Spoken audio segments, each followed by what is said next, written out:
नमस्कार सगळ्यांना, स्वागत आहे परत एकदा सर्वांचं आपल्या या आवडत्या चॅनलवरती। तर सार्वजनिक आरोग्य विभागामध्ये जवळपास 5223 नवीन पदांची निर्मिती या ठिकाणी करण्यासाठी शासनानं मान्यता दिलेली आहे।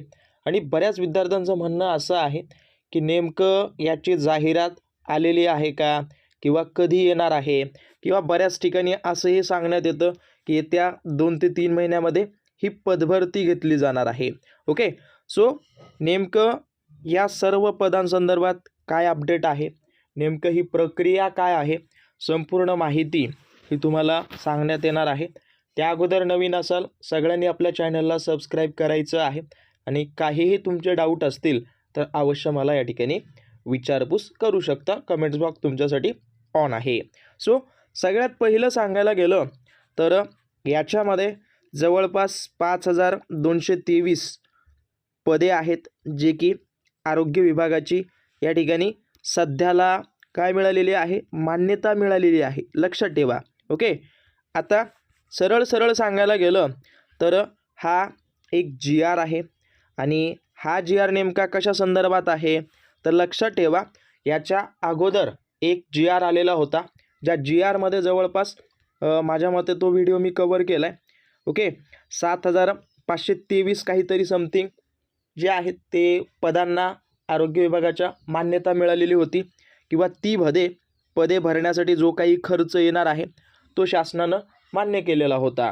तर त्यातल्या जवळपास 2400 का 126 काहीतरी पदांना अगोदर मान्यता मिळालेली आहे, आणि जी काही शिल्लक होती, जी की 5223 पदे, तर त्या शिल्लक पदांना सध्याला आजच्या तारखेमध्ये मान्यता मिळालेली आहे। तर या संदर्भात हा जी आर आहे। आता राहिला प्रश्न, बऱ्याच ठिकाणी तुम्हाला दिसत असेल की जिल्ह्यानुसार जागा निघाल्या, जिल्ह्यानुसार जागा प्रसिद्ध झाल्या, तर ते नेमकं काय आहे तर लक्षात ठेवा, सरळ सरळ सांगायला गेलं तर जी काही ही नवीन पदे आहेत ती नव्यानं निर्माण करण्यासाठी आणि आरोग्य संस्थांचं कामकाज सुरू करण्यास मान्यता देण्यात येत आहे। तर लक्षात ठेवा, सरळ सरळ सांगायला गेलं तर काय तर जे काही राज्यामधले वेगवेगळे हॉस्पिटल असतील, ओके, प्राथमिक आरोग्य केंद्रातले असतील, त्यानंतर CHC सेंटरचे असतील, ओके, किंवा सब सेंटरचे असतील, तर अशा सर्व ठिकाणी सध्याला जे आहे ते काही ठिकाणचं बांधकाम पूर्ण झालेलं आहे, काही ठिकाणचं बांधकाम चालू आहे। तर पूर्ण झालेल्या बांधकामापैकी जे आहे ते पूर्ण झालेलं ज्या ठिकाणी बांधकाम आहे तर ही पदे तुम्हाला भरण्यात येणार आहेत। बाकीची ही जी पदे म्हणतायत तर ही पदे कधी भरण्यात येतील तर लक्षात ठेवा, ही पदे ज्या वेळेला नवनवीन हॉस्पिटल बांधले जातील, ओके, किंवा एखाद्या रुग्णालयाचं जसं की ठाणे रुग्णालयाचं आहे तर या रुग्णालयामध्ये जवळपास 336 बेड उपलब्ध आहे, किंवा हे 336 खाटांचं रुग्णालय आहे, तर याचंच रूपांतर 500 खाटामध्ये करण्यात आलं, आणि याच श्रेणीमध्ये टाकण्यासाठी त्यासाठी आवश्यक असलेलं जे काही मनुष्यबळ आहे ते या ठिकाणी मान्य करण्यात आलेलं आहे। ओके, जसं की इथं तुम्ही पाहू शकता, आता ही सर्व जी काही पदे आहेत ती या ठिकाणी लवकरात लवकर भरण्यात येतील असं तुम्ही म्हणू शकता। लक्षात ठेवा, परंतु ही जी काही 5223 आहेत ही सर्व भरण्यात येतील का, भरण्यात येणार नाहीत। परत परत सांगतोय, कारण का याच 5223 मधल्या काही पदांचं ऑलरेडी जे आहे ते याच्यामध्ये पदभरती कशा ठिकाणी होईल की जे ऑलरेडी जुने रुग्णालय आहेत आणि त्या रुग्णालयामध्ये बेडची संख्या वाढली असेल, अशा सर्व रुग्णालयामध्ये ही पदे भरण्यात येतील। जसं की ती पाहू शकता, ही सर्व पदे येत्या कालावधीमध्ये भरण्यात येतील, म्हणजे याच्या संदर्भात तुम्ही म्हणू शकता पुढील 6 ते 7 महिन्यामध्ये या संदर्भात जाहिरात तुम्हाला दिसेल, हे तुम्ही मान्य करा। परत बघायला गेलं तर हे सर्व बीडचं आलं, त्यानंतर परत बघायला गेलं तर याच्यामध्ये अजून अकोलाचं सुद्धा टाका, ओके, परंतु लक्षात ठेवा, अकोल्या संदर्भात नव्यानं निर्माण करण्यात येत आहेत, हे नवीनच आहे, तर याची जाहिरात तुम्हाला त्या ठिकाणी लवकरात लवकर पाहायला मिळणार नाही, तर हे थोडंसं लक्षात ठेवा। बाकी बघायला गेलं तर याच्यामध्ये जे आहेत ते पाहून घ्या, ही सर्व पदे भरण्यात येणार आहेत। व्हिडिओ सुरू करण्या अगोदर सगळ्यांना महत्त्वाचे अपडेट आहे की जे विद्यार्थी DMER त्यानंतर DHS ओके त्यासोबत परत बघायला गेलं तर कुठल्याही महानगरपालिकेमध्ये जर GNM बेसिसवर तुम्ही स्टाफ नर्स या सरळ सेवा परीक्षेची जर तयारी करत असाल तर तुमच्यासाठी या सर्व पदभरतीची तयारी जसं की DMER त्यानंतर DHS त्यानंतर महानगरपालिका ओके या तीनही पदभरतीची तयारी एकाच ठिकाणी आमच्या टीमनं ऑलरेडी चालू केलेली आहे.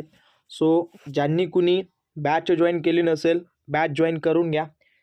ती बॅच जी आहे ती आपल्या स्टडी विथ गुरु नावाच्या ॲपवरती मिळून जाईल. ॲप डाउनलोड करण्याची लिंक खाली दिलेली आहे. याच्यामध्ये वेगवेगळे बॅचेस आहेत. सध्याला जे आहे ती संकल्प बॅच सर्व विद्यार्थ्यांसाठी एकच बॅच आहे असं तुम्ही म्हणू शकता. ही बॅच जॉईन केल्यानंतर तुम्हाला जे आहे ते खूप सारं स्टडी मटेरियल लाईफ टाईम मिळणार आहे आणि तुम्हाला एकदाच फी याची पे करावी लागणार आहे ओके.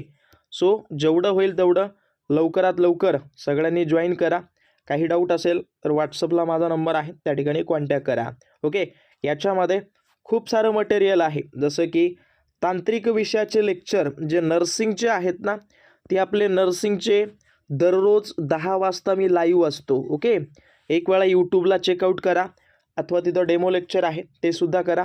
नॉन नर्सिंगचे सुद्धा नॉन टेक्निकलचे सुद्धा लेक्चर वगैरे त्याच्यामध्ये अपडेट आहेत. परत झालेल्या प्रश्नपत्रिका त्यानंतर टेस्ट सिरीजसुद्धा तिथं अपलोड करण्यात आलेल्या आहेत ओके. संपूर्ण ऑनलाईन स्वरूपात आहे. सो वेळ न गमावता लवकरात लवकर जॉईन करा आणि जो व्हिडिओ आहे तो या ठिकाणी कंटिन्यू करा. पण टाईम आहे वेळ आहे सध्याला ते काहीही नाही तसं म्हटलं तरी तुम्ही चालेल ओके. सो लक्षात ठेवा. तर बाकी बघायला गेलं तर आता हे बघायला गेलं कुठलं मंचर जिल्हा पुणे 100 खाटावरून 200 खाटामध्ये त्याचं अपग्रेड करण्यात आलेलं आहे. त्याच्यामध्ये ही पदे भरण्यात येणार आहेत. म्हणजे सरळ सांगायला गेलं तर जे ऑलरेडी जुने रुग्णालये आहेत ओके तर त्यांचं अपडेट झालेलं आहे किंवा त्यांची जी काही श्रेणी आहे जसं की एखादं रुग्णालय 100 खाटांचं असेल तर त्याचं 200 खाटामध्ये रूपांतर झालं असेल तर तशा सिच्युएशनमध्ये तिथं जी आहेत ती रिक्त पदे भरली जात आहेत ओके. तर त्याची जाहिराती वगैरे तुम्हाला मिळून जातील काळजी नका करू. परंतु सध्याला तरी जे आहे ते जाहिराती संदर्भात कुठलीही अपडेट नाही असं तुम्ही म्हणू शकता ओके. तर लक्षपूर्वक नोट डाऊन करून घ्या. अशाच पद्धतीनं आहेत काही जुनी आहेत काही पूर्णपणे नव्यानं निर्माण करण्यात येणारी ही पदे आहेत. सो हा GR ऑलरेडी मी टेलिग्रामला टाकला आहे. सो व्यवस्थित वाचून घ्या.